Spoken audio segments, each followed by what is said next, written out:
There's a really big misconception when it comes to wrist angles and the holding of wrist angles and how the wrist can generate quite a lot of power that most people don't really tap into. Now, in a lesson, we often ask our students to sort of pause or pose a static impact position. And what we tend to see is the individual will have loads of pelvis rotation, more than enough, with a shaft that's lent about 25 degrees forwards. Now, PGA Tour average is roughly anywhere between sort of 10, 12 degrees of shaft lean, which when you actually measure that out isn't actually a lot.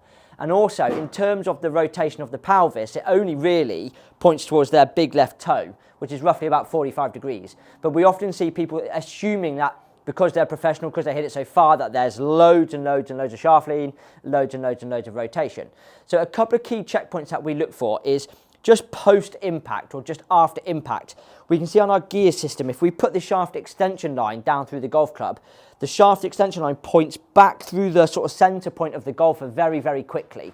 So what that's telling us is that they're actually letting those angles out extremely fast, extremely aggressively, which is massive for generation of speed and also creates a nice high ball flight without making the attack angle too steep.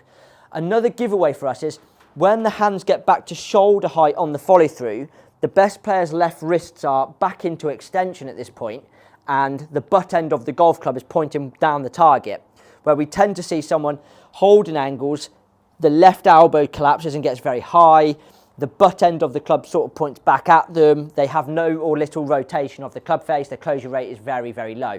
So they can't generate any speed. So what people misuse is the wrists. The wrists are humongously powerful if exploited properly and used properly. We don't just want to hold those angles forever, we actually want to make use of those angles and let those angles out at the right times.